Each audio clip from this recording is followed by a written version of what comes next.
سچی کہانی۔ آشیانہ۔ نرسنگ ایک مقدس پیشہ ہے۔ انسانیت کی خدمت کرنا اولین فرض ہے جو خدا تعالیٰ ہر ایک کو ودیعت نہیں کرتا۔ یہ خدمت بھی کسی خوش نصیب کے مقدر کا حصہ بنتی ہے۔ جو خوشی مریضوں کی خدمت کر کے حاصل ہوتی ہے، نہ اس کا ناول بدل ہے، شاید ہی دنیا کی کوئی اور خوشی ہو۔ یہ ایک ایسی لڑکی کی داستان حیات ہے جس کو نرسنگ کا بہت شوق تھا۔ اس شوق کو پایہ تکمیل تک پہنچانے کے لیے اسے بڑی مشکلات کا سامنا کرنا پڑا۔ اپنے اس مشن کو کامیابی سے ہمکنار کرنے کے لیے اسے بڑی تگ و دو کرنا پڑی۔ جہاں اس کو انسانیت کی خدمت کا شوق تھا، وہیں اس میں خامیاں بھی بہت تھیں۔ وہ شوخ مزاج لڑکی تھی، مگر اس کو غلط بھی نہیں کہا جا سکتا تھا۔ وہ تمام نرسوں سے سینئر تھی، حالانکہ اچھی خاصی نوکری کر رہی تھی۔ اس کے دل میں جانے کیا سمایا کہ لا کالج میں ایڈمیشن لے لیا اور جواز یہ پیش کیا کہ عورتوں کے حقوق کے لیے وکالت کروں گی۔ یہی سوچ کر مظلوم عورتوں کو ان کا حق دلانے کے لیے ہی یہ قدم اٹھایا۔ وہیں اس کی ملاقات جواد سے ہوئی۔ وہ ذہین، خوبصورت اور بلند سوچ رکھنے والا لڑکا تھا۔ اس کا تعلق زمیندار گھرانے سے تھا۔ غیر ارادی طور پر دونوں ایک دوسرے کو پسند کرنے لگے۔ مونی دن میں ڈیوٹی انجام دیتی اور شام میں لاء کی کلاس اٹینڈ کرتی۔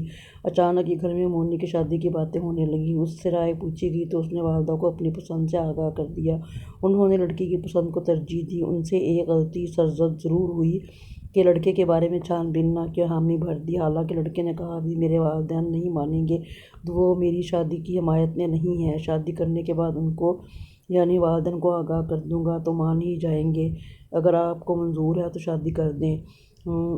مونی کی پسند کو دیکھتے ہوئے والدین نے اس کا نکاح کر دیا اور اسے کرائے پر گھر لے دیا۔ وہ دونوں خوش تھے کہ خدا نے ان کی محبت کو زوال سے بچا لیا۔ شروع کے 3 ماہ تک جاوید زیادہ مونی کے پاس وقت گزارتا اور والدین سے کم ملتا۔ مونی نے اچانک ایک دن اڑتی خبر سنی کہ جواد پہلے سے شادی شدہ ہے۔ یہ منحوس خبر مونی کے ارمانوں پر قیامت بن کر گری۔ اس نے خوب واویلا کیا۔ اس کا اعتراض بھی بجا تھا کہ اسے کیوں دھوکے میں رکھا گیا۔ وہ یہی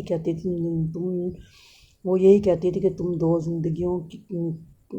زندگیوں، دو دلوں کے قاتل ہو۔ میری زندگی بھی تباہ کی اور پہلی بیوی کی بھی زندگی میں انگارے بھر دیے۔ مونی ناراض ہو کر اپنے میکے آ گئی۔ والدین کو خبر ہوئی تو وہ سناٹے میں آ گئے۔ مونی نے خلا کا مقدمہ دائر کر دیا، مشکل سے اس کو طلاق دی۔ اس کے بعد مونی نے اپنی زندگی کو مریضوں کے لیے وقف کر دیا۔ دن رات ان کی خدمت کرتی۔ وقت اپنی رفتار سے اڑتا رہا۔ ہسپتال آتے جاتے اس کو یہ محسوس ہوتا تھا کہ کسی کی آنکھیں اس کی طاقت میں ہیں۔ پہلے تو اس نے وہم سمجھ کر جھٹک دیا، مگر آخر تک اس نے آنکھوں کی زبان کو پڑھ ہی لیا۔ وہ پڑوس میں ہی رہتا تھا، آتے جاتے اس کی راہ تکتا۔ مونی غیر ارادی طور پر اس کو پسندیدہ نظروں سے دیکھتی۔ اگر کبھی نہ کھڑا ہوتا تو وہ بے چین ہو جاتی۔ ایک دن اچانک سامنے آ گیا، کہا فلاں جگہ میں تمہارا انتظار کروں گا، تم ضرور آنا ہوگا۔ مونی کے دل میں چوٹ تھا، مقررہ جگہ پر پہنچ گئی۔ اب ان کی روز ملاقاتیں ہونے لگیں۔ وہ ایک دوسرے کو دیکھ کر جیتے تھے۔ اکرم نے مونی کے لیے پرپوزل بھی بھیج دیا جو فوراً منظور کر لیا گیا اور ان کی شادی ہو گئی۔ کچھ عرصے بغیر پریشانی کے گزرا۔ ابھی بھی بیچاری مونی کا ستارہ گردش میں تھا جب پتہ چلا اس کی ایک بیٹی ہے اور پہلی بیوی کے پیدا ہونے کے فوراً بعد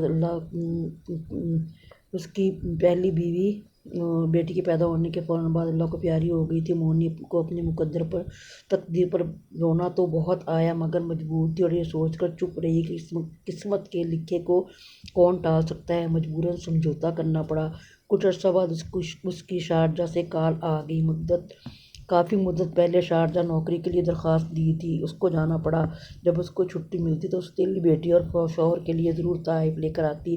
ایک دن مونی کو والد کا فون موصول ہوا کہ ہمارے داماد دوسری شادی کے چکر میں ہیں، اسے ایمرجنسی میں چھٹی لے کر پاکستان آنا پڑا۔ جب اکرم سے معلوم کرنا چاہا تو اس کے رنگ ڈھنگ ہی نرالے تھے، الٹا مونی پر الزام دھرنے لگا۔ اس پر وہ سراسیمہ ہو کر چلا اٹھی اور اپنے احسانات گنوانے لگی۔ میں نے تمہیں سہارا دیا اور جھگڑا کر کے واپس لوٹ گئی۔ اس پر بھی خلا کا مقدمہ دائر کر دیا اور طلاق حاصل کر لیا۔ اب وہ اکیلی اور تنہا ہے۔ کاش مونی کی فطرت میں لچک ہوتی اور وہ حالات سے سمجھوتا کرنے کی اہلیت رکھتی تو بار اس کا آشیانہ نہ بکھرتا، مگر افسوس اس کی غصہ ہٹ درمی انا نے تنہائیوں کو اس کا مقدر بنا دیا۔ اب اس نے اپنی زندگی کے شبوں روز مریضوں کی خدمت کے لیے وقف کر رکھے ہیں۔ وہ اسی خدمت میں دل کے ان زخموں کا مداوا تلاش کرتی ہے جو اس کی خطا کاریوں سے اس کے مقدر کا حصہ بنی۔